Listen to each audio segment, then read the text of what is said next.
I can almost hear him saying, "Get this aerial bot trash off me!" Hello, my baby! Hello, my honey! Hello, my ragtime gal! Sonny, you kissed my wife! Baby, my heart's on fire! Ever since we first saw Age of the Primes Deluxe Vortex, the collecting community has been waiting with twitchy fingers and bated breath for Age of the Primes Commander Class Combaticon Onslaught. The minions have had this one on pre-order since last December. Some of you mortals just got lucky, strolled into stores and stumbled across them at random on shelves. You lucky jerks. Anywho, Onslaught is the Combaticon leader, painted up as a brilliant strategist, though there's little evidence of this in his various media appearances. He simply makes up the core of the Bruticus Gestalt. See the Commander class box with awesome artwork of his robot mode, with the entire team lurking in the background. Who cares Age of the Primes artwork on the side panel? Each mode pictured on the back, including the Bruticus skeleton, along with orders to collect and combine. Yes, sir, Mr. Box. Bemungus Bruticus artwork on the other side panel. Now let's get Onslaught out and strategize his review. Age of the Primes Commander Class Onslaught comes with instructions. A gun canopy for the missile trailer. 2 silver gun plugs, which are meant to plug into the stubs at the front of the canopy and complete the missile turret, and the huge, blocky trailer accessory. Assembly isn't complete until you attach the turret to the trailer itself. Slide it down onto these circular portions in the back. You will hear it click in place. In order to get it to lie flush with the trailer, you must tilt the guns backward, then push it down, then flip the guns down back in place. And this is Onslaught himself. It's another instance where we've got a Voyager-sized figure with a ton of combiner accessories. Focusing first on the Voyager component, which is a military-style truck. The colors are a really dark purple with some black and brown mixed in. The first thing that you'll notice is how compact and dense it feels. It holds together nice and tight with no floppy bits. The window cab section looks a bit flat, raised up barely enough to make it look truck-like. One of the weak aspects are these sections where there isn't any paneling to cover the robot parts, leaving some ugly gaps. Some of the tires are clipped on, some pinned on. The visual difference is jarring, but more jarring to me are the robot hands which are below the front tires. These are nearly flush to the ground. Any bumps when rolling will catch on these things, so he only rolls on smooth surfaces. Otherwise the robot hands will turn it into a plow. But it looks decent enough from most angles. Even if you can see the robot parts on the side, at least there's no glaring hollowness. Turn it over and you'll see the robot head playing peekaboo. In fact, you can see pretty much all the robot from underneath. Beyond that, there are no 5mm ports anywhere on the exterior, so the only way to accessorize the alt mode is to plug in the missile trailer component. Speaking of which, it's weird that they included the cannon barrels as an extension. There was no need for them to have done that. There was plenty of room inside the box. I think they only did it because otherwise Onslaught wouldn't have had any accessories beyond the main components, and buyers would feel gypped. The trailer comprises the bulk of the commander-level material. It's a big, heavy rectangle with 4 clipped-on wheels on the caboose and 1 wheel underneath in front, so it can roll without grinding. The dark purple matches the truck, but there's a lot more gray and brownish green. Like the truck itself, it's blocky, heavy, and dense. Also a little unwieldy, and large swaths in the lower section which only look truckish because of the wheels. You can easily see the combiner parts, especially from underneath, with the arm component and the gray underpants particularly visible. It has a lone 5mm port on top, and that's pretty much the limit for your ability to accessorize. You can plug fire blasts into the gun barrels, they at least did that much. It also allows you to untab these flaps at the back to become one of the stubbiest ramps I've ever seen. Go ahead and try to roll up this thing. Moreover, its hinges are very heavily ratcheted and can't be angled up any way but straight out, steeply down, or flush to the truck bed. It could really use an extension accessory to make it a real ramp,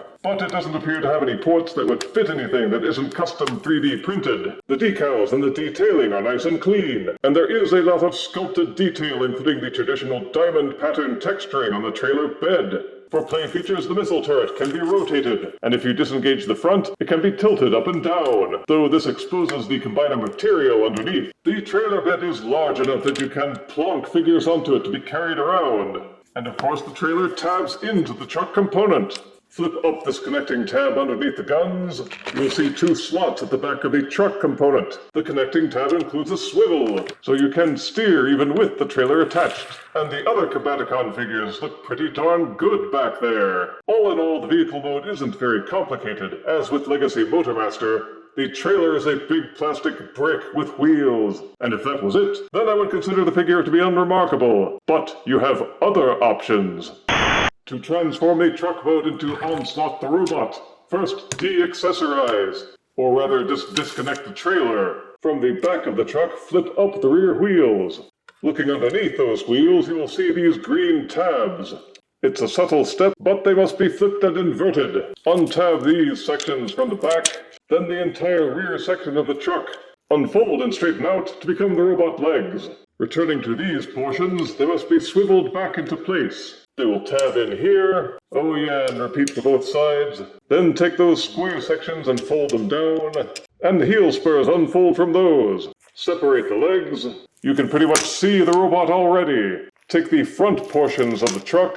They untab and swivel out thusly. Fold them all the way down. The front grillwork inverts and swivel up to become Onslaught's mini missile turret backpack. Going to the back, untab and slightly lean back the entire hood, which allows the robot head to tilt forward, and that in turn allows this entire section to be swiveled backwards. This whole section has two hinges.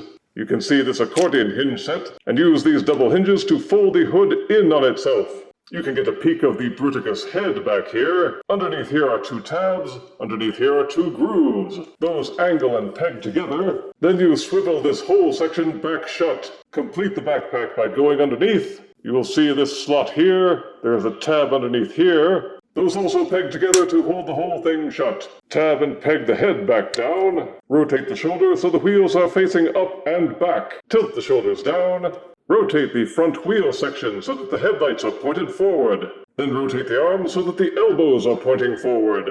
Top it off by flipping out the robot hands and repeat for both sides. The transformation isn't overly complicated, but results in perhaps one of the most screen-accurate versions of Onslaught I've ever seen. The materials are still rock solid and dense, and all the joints feel nice and tight. He's not floppy. The silver faceplate and the yellow visor really stand out. Some of the sculpted detail can be lost, because the purple and black make for a light-absorbing combo. Depending on the lighting, it's easy to overlook the Decepticon badge on his chest. They molded fake headlights onto the hip skirts for cartoon accuracy, along with the mini cannon backpack. For the most part, it works, though there are some parts that seem a little half-baked. The front hood parts on the forearms are only barely hidden because the panels are tilted to the side. The heel spurs are huge, giving him a duck-footed appearance. The arms seem a little bit stubby, with some hollowness just below the elbow and under the back of the knees. There are no open 5mm ports anywhere. And he doesn't come with his own weapon accessory to carry, which is one of the set's weaknesses. You have to use a separate Battle Master, or Titan Master, or Pretender, or other loose accessory to arm him up, which is weird for a Combaticon. But check out the articulation. The head rotates to the left and the right. It's mounted on a ball socket, but it's really tight, so it will only waggle slightly to the left and right, forward and back. Disengage the transformation hinge, and you can get him to lean his head forward a bit more. Each shoulder does a full rotation. The arms will splay out to the side, upper bicep swivel, bendable elbows. The wrists fold up and down but do not rotate. Full waist rotation. Flip up the hip skirts, and his ratcheted hips will kick forward. Kick backward, splay out to the side, upper thigh rotation, bendable knees, side-to-side ankle pivot, each foot will tilt forward, and the heel spurs can be angled up and down for balance. The ankle tilts and pivots allow for some excellent posing, and the joints are robust enough that he holds his poses well. But at Commander-class prices, he should have been given wrist swivels and opening fingers. But Death, you say, what about that big honking trailer? Well, it transforms too. Like Legacy Motormaster and Age of the Prime Silverbolt, all of the extra Commander stuff turns into a base mode. First, fold down the truck's connecting tab. It plugs into a groove at the front of the missile trailer. They tell you to angle out the ramp, which allows you to flip the trailer over, to untab and remove the arm components. Be careful when taking them loose. These tabs here plug into these holes here, and if you wrench it too much, you might break one of them. Don't do that. Separate the arm components, turn it back over, re-close the ramp. On a very heavy ratchet, the entire turret component rotates forward. These panels near the front untab and swivel back, tab down, give the turret a 180-degree twist. Then using these hinges, ratchet the turret upwards. Using this peg and tab, slot the arm components onto the side. The tires should be angled up and edged slightly over the truck bed. Top it off by edging the ramp back out. And that's pretty much it. In the end, the gun platform mode is really just the trailer mod without the wheels. It's a plastic block with a swiveling turret. It also serves for placing other vehicles, or as a dance floor for Micromasters. It no longer rolls since the wheels are on top. You can only nudge it around. No new accessory ports have opened up either. Onslaught's robot mode can wield the cannon by plugging the hands into these pegs at the back, though you have to rotate the arms so the ports are pointing the right direction. Here as I can tell, that's the only reason these pegs are on the back of the turret. Yet somehow, despite the simplicity, or maybe because of it, I like the gun platform mode better than the base modes for Motormaster and Silverbolt. Their base modes didn't nearly seem as practical. Motormasters in particular scattered and unfolded into a goofy-looking mess, while Onslaught's is compact and has no wasted space or needless fluffery. Inelegant? Perhaps. Functional? You betcha. Standing 6.75 inches in height without his backpack and weighing 6.7 ounces. Here is Age of the Prime's Commander Class Onslaught's robot next to Generation 1 Onslaught, 2001 Robots in Disguise Ruination, and Legacy Menasor and Age of the Prime Superion in their cute little chibi modes.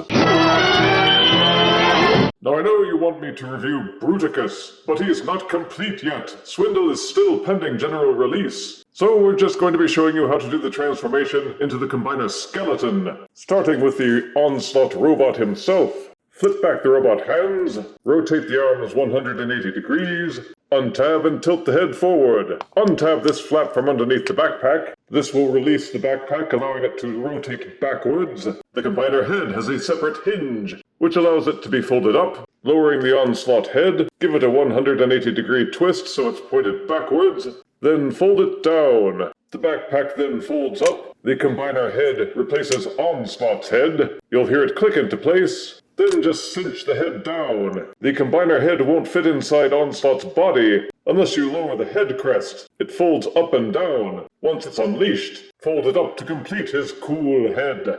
Once that's done, refold this panel and re-tab it back into place. Rotate the arms backward in a step very similar to his Generation 1 counterpart. Going down to the legs, rotate them so the tires are pointing forward. Then swivel the legs up, fold the heel spurs down, then the robot feet tilt downward. Each knee actually has two hinges.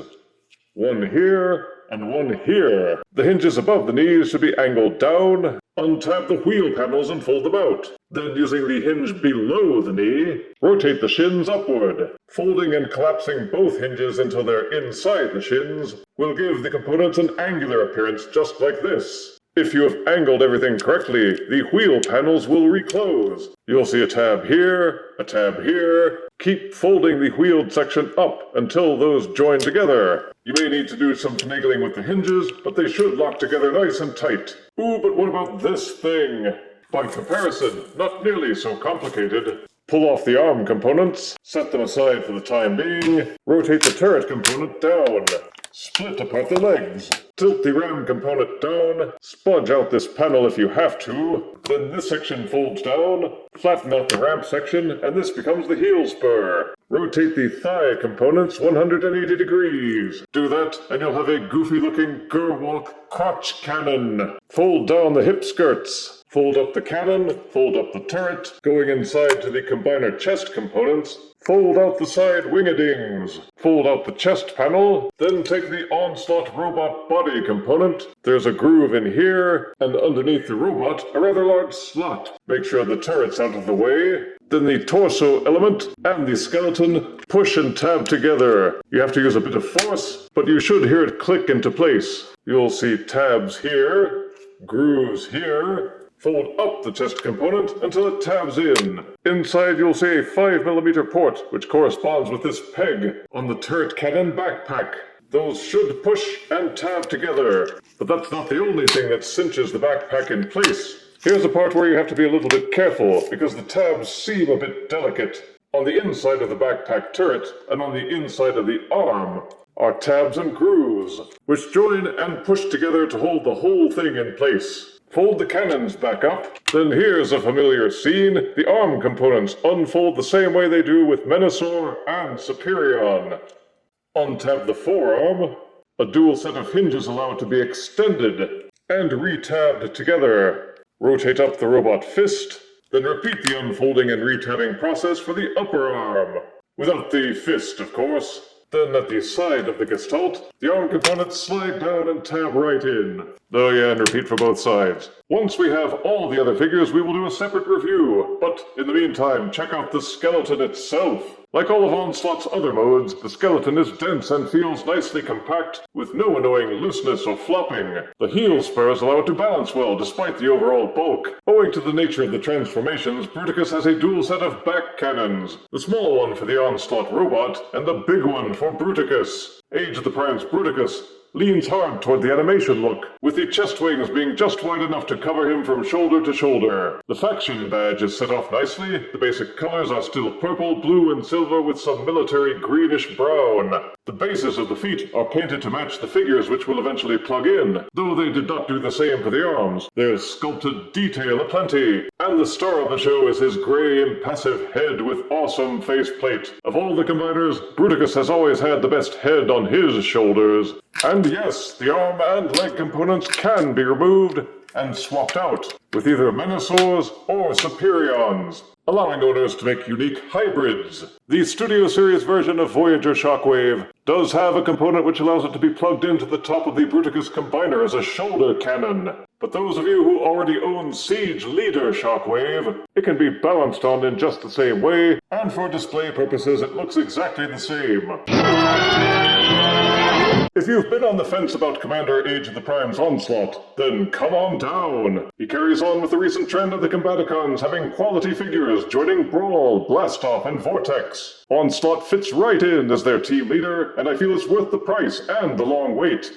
Positives, each of his mode, the vehicle, trailer, robot, and gun platform are rock solid and well colored. The missile trailer has a lot of gravitas when connected to the truck, and you'll need a pretty wide shelf for him. The trailer bed allows for some interactivity with the other figures. The transformations aren't too complicated, and you'll likely have the hang of them after just one go-around. The trailer is actually practical for carrying around other figures, and of course, it turns into the best combiner skeleton yet. Negatives? I wish they'd included a weapon accessory for Onslaught, and no, I don't count the turret cannons, those are part of the trailer. They don't connect to the truck, nor can they be held by the robot. You have to be careful when untabbing some of the panels because snapping is a potential issue. Compared to Motomaster and Silverbolt, they didn't do as good a job of hiding the robot parts in his alt modes. There's some clip versus pin inconsistency with the wheels. The trailer ramp is kind of weak sauce. It's also disappointing they didn't give him more 5mm accessory ports. After all, there was plenty of room for them. But I noted most of my negatives revolved around features I wish they had added, rather than anything that was actually wrong with the figure. This one is still top tier, and an unquestionably welcome addition to the Combaticon team. I give Commander Class Age of the Prime's Onslaught 9 out of 10 deaths. Alright, Swindle. Your move. If you refuse me, honey, you lose me. Then you'll be left alone, oh baby. Tell them all and tell me I'm your own.